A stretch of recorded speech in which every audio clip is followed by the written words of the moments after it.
Hey guys, what's up? It's Sean, Autotopia LA. Today I'm here with my friend Garrett from American MuscleHD. And before we get too into this, I gotta say, number one, a big thank you to Holly for bringing us out here to Holly LS Fest East. We are in Bowling Green, Kentucky.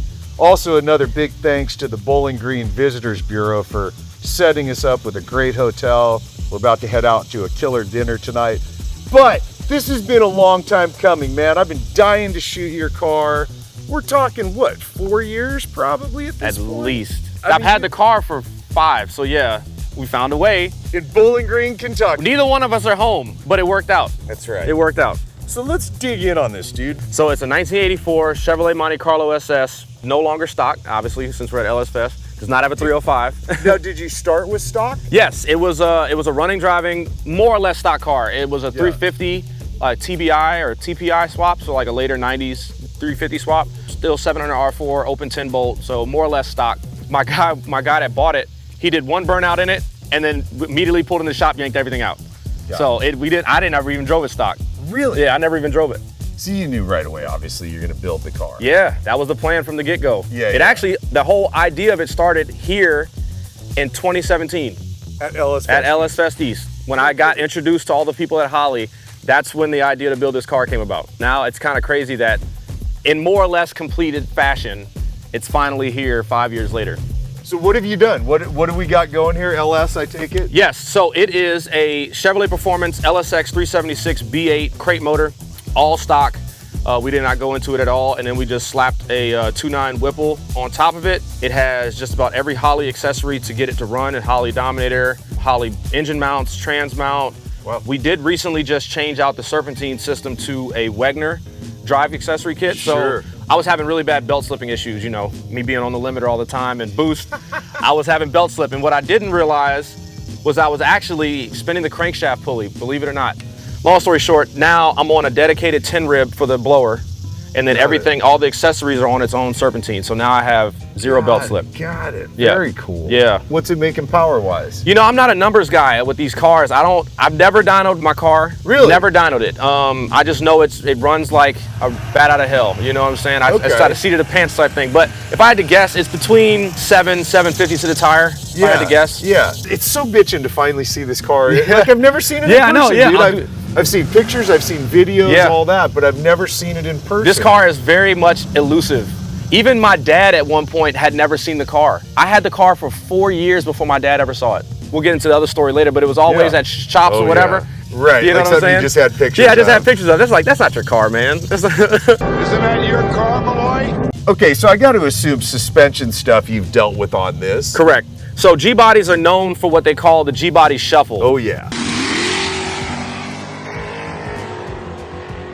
The car will twist and it'll like get sideways on you really quickly. So there wasn't a lot of suspension options around when I built this car. I met Alex, that now works for Holly. He worked for Detroit Speed at the time. Yep. And he was telling me that they were coming out with new products for third-gen Camaros and G-bodies. So I'm like, all right, so that's my two options to kind of go off of. And I was like, I love the lines of the G-body, so we're gonna do that. So with that being said, it has their tubular suspension and it has the 4-link in the rear. Got it. So they're factory 4-link cars, but these are now tubular, so it's just a lot stiffer now in the rear. Yeah. And then we did just swap out the coilovers to Alden American double adjustables. Okay. So they're rebound adjustable and stiffness adjustable. Got it. What does it go to transmission and rear end on the car? So it's a 480 electronic control with overdrive, and then I've got a Curry 9-inch rear end. So it's a good 355 road gear in the rear. Most people, run 410s or 373s, but dude, even with a 355, this thing gets down. I'll bet it does. Sure. But it also cruises really well in overdrive on the highway. You know, it'll do at 80 miles an hour, it's turning just around 2,100 RPM. So you can really drive and enjoy the car. Exactly. And then go like I've seen videos of you doing, just looping the sucker. Exactly. What's the wheel choice you did on here, dude? I love your wheel choice on this car. So these are brand new. Okay. I was running an 18 before, kind of like a mesh road course style wheel. Yeah. But then I was like, you know what, man? This car deserves a little bit more street presence, a little more flash.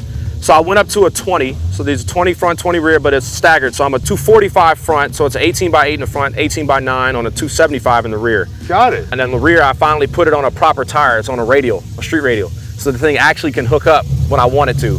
Even though it's only a what'd you say? 275. Yes, believe it or not. You get it to hook? Yeah, there's a whole drag race class that runs 275s, and those guys make like 1,500 horsepower. Really? Yeah, believe it or not. I don't know why I got it in my head that there's just no way you're getting it to grip and go. Yeah, so when you imagine like Corvettes, right? They have real wide contact patch, but they have a real small sidewall. Right. So when you go smaller, you can go taller. That's what I did with this. So I have a little bit more sidewall here to be able to absorb the power being put down to the ground. Yeah, yeah. You know? What are the wheels? Because they're just cool. It's Billet Specialties higher end brand, B-forged. Got it. Yeah, so they're a 3-piece wheel, brush face with a polished lip, and then a black inner hoop. I see you got Willwood all the way around. Correct. Willwood, 6-piston front, 4-piston rear. Yeah. They're master cylinder. Yeah. Car stops pretty good. good. I see you're boosted on it. Yeah. I have very, very limited experience in manual brake cars. I know a lot of road racers or autocross guys like to use them, but because I'm so used to power brakes, I got in a car recently and I hit the brakes thinking it was gonna, and I had to stand up on them a little more. So it was a little bit of, thankfully it wasn't like a dire situation I had to stop, but I had to learn real quick. Yeah. You know? I love manual, but it helps to know ahead of time. Exactly. So you're not getting just like a shock. It's so funny, dude. I've only heard your car as we were just cruising over to this spot we're shooting in. Yeah.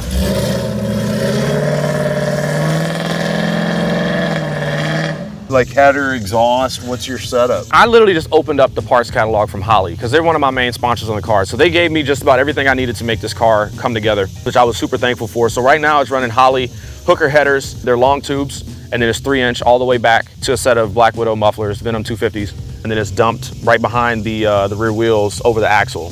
The G-Body to me is such a sexy car, but I gotta say, all you Grand National guys, don't get pissed off at me about this, but I've been dying to shoot a Monte Carlo. We've never, because it seems like anyone that does G-Bodies are grabbing Grand Nationals, T-types. Yeah. But the Monte Carlo, like I love the addition, like it looks like NASCAR from that era. I just dig the look of that. I was genuinely honored when he told me that I was the first Monte Carlo that you guys have filmed. This is it. This is our first Monte ever. I'm super honored. So hopefully whoever comes in behind me better come with the A game, because I'm not lacking here. You know what I'm saying? That's some gangster shit. The other thing on this one, right? We've barely moved around the car, but I mean up here, over here, most certainly back here on your left quarter. Yeah. You drive this car. Yeah. You didn't build a show car. It's gonna get there, but like anything else, it takes time. And things happen, right? So, the car has seen some things. It has its bruises, but I've embraced them. This is a car I plan to keep my whole life, if Lord willing. So, it will get there at some point. But right now, man, I'm just enjoying it. I want it to run well, and that's it. I can put it on the road, and if it gets a scratch, whatever. Yeah. I can get that taken care of when I repaint it, This car, videos and photographs, phenomenally. Like people online have always said, man, like you got the baddest G-body, you got the cleanest G-body. I'm like, if only you knew. You know what I'm saying? It's a good 20-footer in person until you get up on it and you're like, oh, okay, I see the little. But to your point, I beat the living hell out of this car. Which I love. Yeah. Like, what are you building it for if it's just going to sit there as a piece of art, you know, then. There's some cars in the world that I understand that for. Yeah. Some real one-of-one things that are literally pieces of artwork. But if you have a car built, particularly a performance car, drive it. Drive it. You gotta drive it. If you're scared of rock chips and stuff, get it PPF'd. Enjoy it. Let's be honest, if you can afford to build the $500,000 car, you can afford to repaint it. Drive the piss out of it and repaint it every 2 years. Exactly, 100%. So 2 stories on this car, and then we are gonna do some driving, you guys. Now our driving's gonna be a little different in that here we are at LS Fest, right? So we're gonna see how the car's doing, make sure everything's good, and then we might find our way into the burnout zone, right? Yeah, we got a little bit of room back there, so these tires are still Are we looking at this road right now? I mean, we can do it. I'm definitely This is plenty of room. This is plenty of room. Why don't you give the quick version of the left quarter panel? Okay. Because I don't think that's from somebody leaning against the car. No, that wouldn't have been as cool of a story. This car was at LS Fest West earlier this year in Vegas. It was the first time I'd been to a show in about 2 years. They voluntold me to do the burnout contest. My tires that were on this car were on life support, to say the least. They were at maybe 10%. They had nothing left. I folded to the peer pressure, let me put it like that. Now I went out there, I did my thing, it popped. I see things hanging out the bottom. I think it's the belt. Oh yeah. But thankfully, the way it popped, it didn't pop inside the wheel well and blow the entire quarter out. It popped the outer sidewall of the tire and slung parts of the tire out, and that's what put a buckle right in front of my wheel well in my quarter. So got a little dent now. Yeah. All right, one more story for you guys, because this one's hardcore. So I guarantee you, most of you can't relate to this. I certainly can't, but it was one of those, dude, I remember when it happened. I mean, you have what? Over 2 million followers on your Instagram. Yeah, now right? at the time I didn't have that many. I don't know. You were definitely over a million. I was over a million, yeah. For sure you were. Yeah.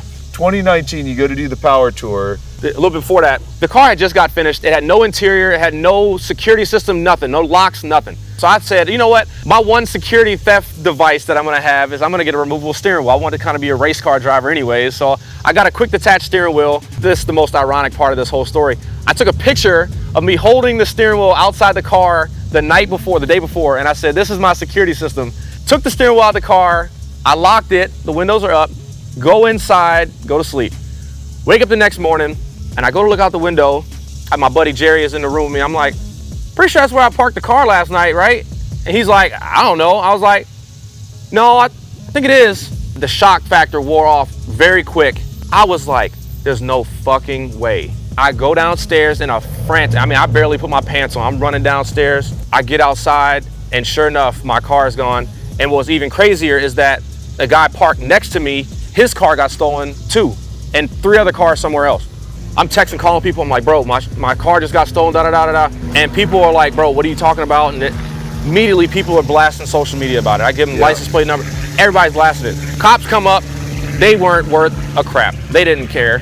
They literally told me, oh, this kind of thing happens all the time around here. People said, oh, I just saw it, being loaded in a trailer somewhere. So we're, trying to run up the street and this, that, and third. I saw it going this way down the highway. All unsubstantiated claims, right? At this point, like a few hours into the day, I just gave up. Because I was like, I know how these things go. I was like, this thing is gone. But all in the meanwhile, in the matter of a few hours, everybody and their mother was reaching out to me. Friends that I know, people I didn't know. By the time I got home, somebody had started to GoFundMe, Con Media. They started to GoFundMe for me. Speed Tech offered me one of their 3rd-gen Camaro project cars for free. All of my sponsors told me, they were like, don't worry about it, we got you. Whenever I got another car, they were like, we got you, don't worry about it. I'm getting choked up now, damn it. Wow. It was super humbling, man, because you have friends, right? But like to go that far out of their way, reach into their own pockets to help you out was like, yeah, dude. It was crazy. Like I haven't cried about this car since that day, man. For real, like I've talked about it many times and I've never cried about the car until now, but it was amazing. People that rallied around me, and again, people I didn't know. Yeah. You know what I'm saying? Yeah. People, I couldn't tell you how many times it was shared. It was ballistic on social media. It was getting posted and reposted, and everybody, keep your eye out. Yeah. And how long was it till you got the car back? I didn't know the car was found until almost a month later. I gave up on the idea of finding it about a day after it happened, because again, I didn't hear any like real claims of where the car was, and I was just like, man, this thing's chopped up. Yeah.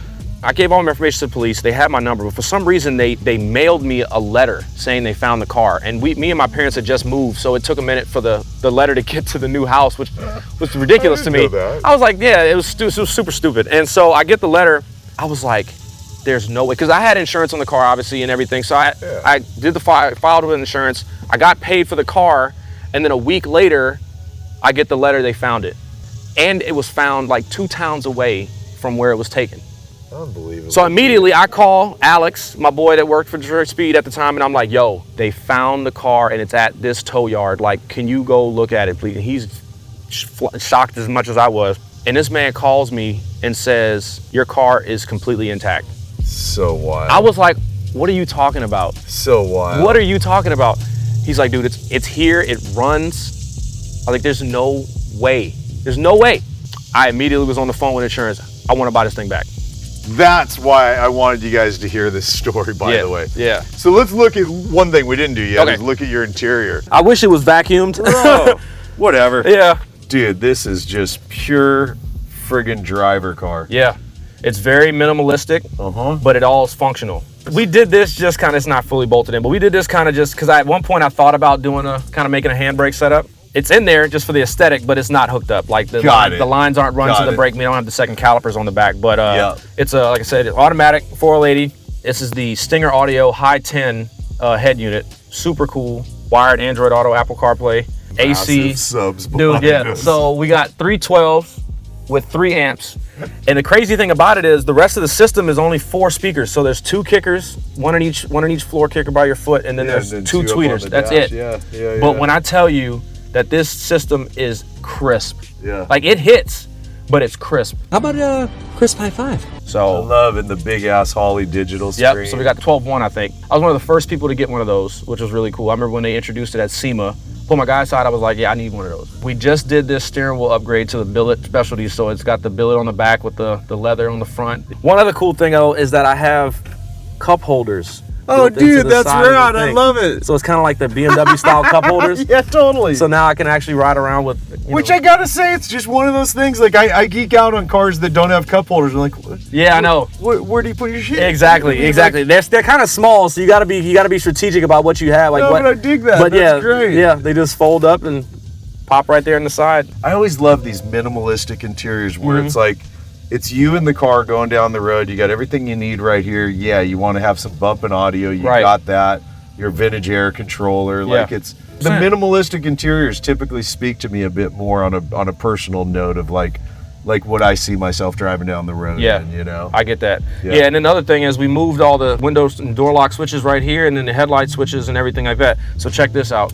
We got the lights under the doors. Oh yeah, and then the lights back there on the speakers on the amps. Yeah. What are these seats? I like these are TMI Viper Juniors. They're discontinued now. Okay. They're really comfortable once you get in them. Like guys our size, we can fit in them pretty well. Like I'm good at this seat, man. You can, and it's got bolstering, so you know. I think I'm gonna go to a wider, like a low back seat. You know, like without a headrest, but like a low back seat. Yeah, and then something with a little more of a plush bolstering at the bottom. It's a little better for cruising. You know, yeah, you know, because that's mostly what you're getting to do anyway. Exactly. I didn't build this car to do any one thing specifically. Can I take it down a drag strip? Yes. Can I autocross it? Yes. Could I maybe even road race it? Maybe. But it's just, I like to just have fun on the street. It's a street car. It's a street car. I mean, that's the definition of a street car. Yeah. Right on. Well, let's do a burnout, dude. Awesome. Let's do it.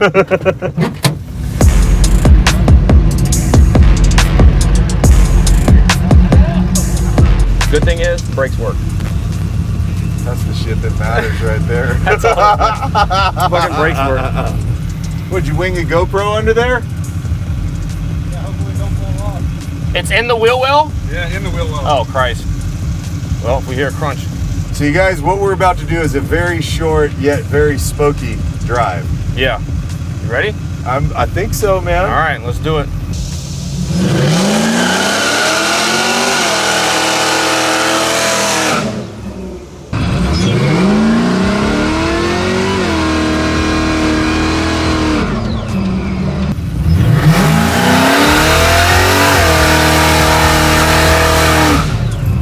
Yes, sir. Damn. Wasn't quite as smoky as I hoped. Want to run it back? You guys all right if we do another one? Okay. It wasn't holding the car, gotta say, dude, I mean, it tracks straight, this much of driving, that's what really knocked me out is how straight you're tracking the whole way. Oh, yeah.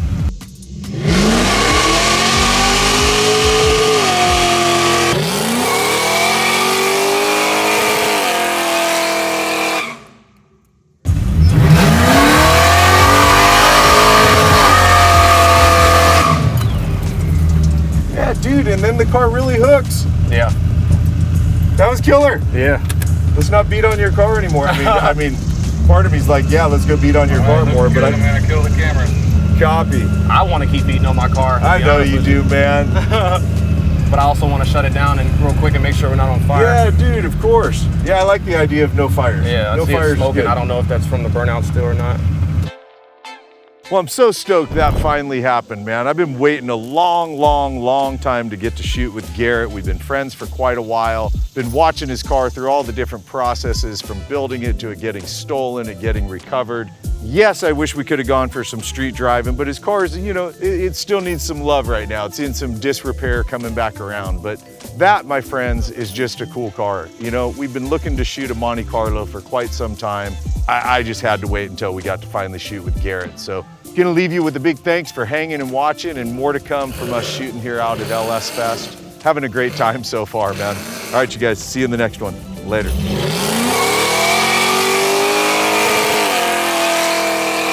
Them tires are sticky, boy. They sticky, son. Damn.